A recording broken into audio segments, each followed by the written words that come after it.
Olá, meu nome é Marco Aurélio Cabral, eu sou professor do Departamento de Engenharia de Produção da UF e nós estamos aqui documentando conteúdo para o ano letivo de 2021, 2020.1, primeiro semestre de 2020.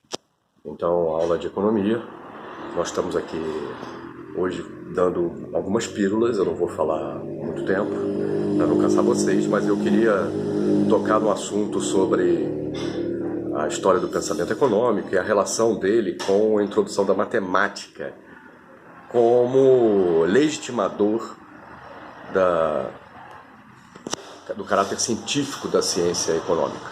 Então, por que esse ponto? Porque nós aqui no nosso curso nós não vamos adotar a matemática como um fio condutor. Nós não vamos aonde a matemática nos conduzir e nem ficaremos limitados pelo seu estado de conhecimento da matemática. Os últimos prêmios Nobel de economia têm sido matemáticos, o que mostra como que a ciência econômica hoje é refém de uma modelagem que é uma agenda infinita, porém não muito útil do ponto de vista da gravidade das crises que se apresentam lá fora. Eu sou engenheiro, como vocês sabem, e engenheiro não tem medo de matemática, né? A gente conhece matemática desde criancinha, conhece bem o cálculo e tudo, então sabemos programar, tudo desde pequenininho. Então, para nós não é um mistério nada disso. A questão é outra. A questão é que a natureza das ciências sociais, a natureza do fenômeno que a gente vai estudar, não favorece a utilização da matemática. E por que isso?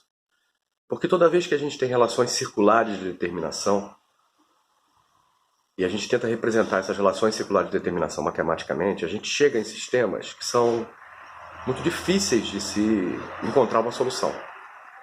Então, muitas vezes a gente se depara diante de uma situação em que a gente modela matematicamente, o que a gente sai dali é muito pouco de conhecimento, de capacidade preditiva.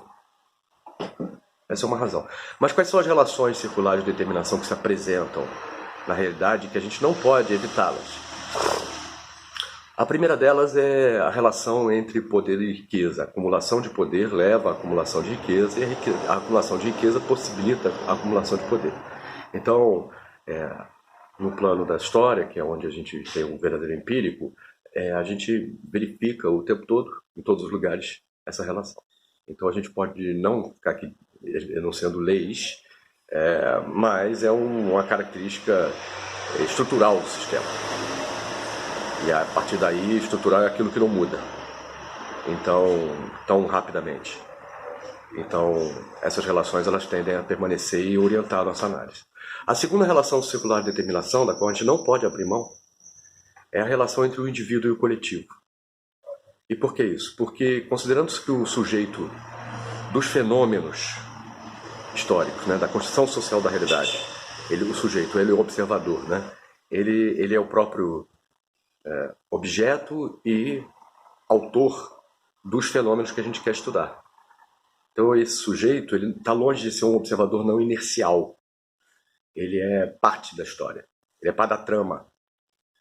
E como o que vai nas cabeças é tão importante como o que é manipulado pelas mãos, nós aqui assumimos que existe aí um paradoxo, né, para dizer o mínimo, em que é resolvido através de uma relação circular de determinação.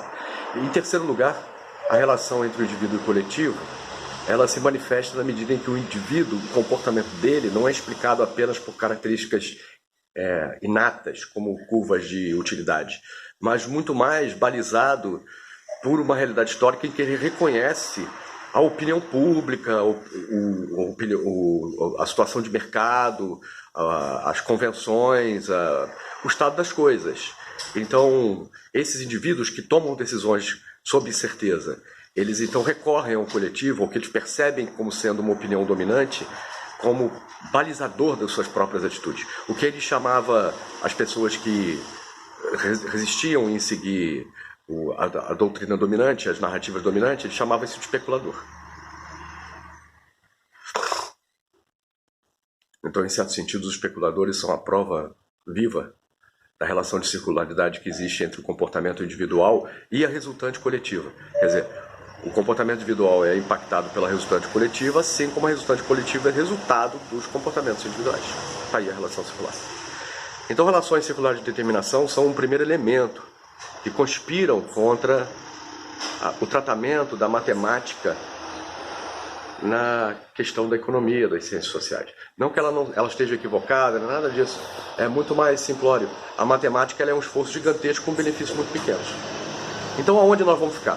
Nós vamos ficar no campo da lógica.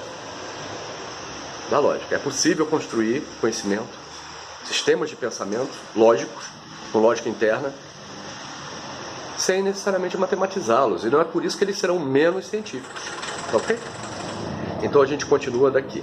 Obrigado.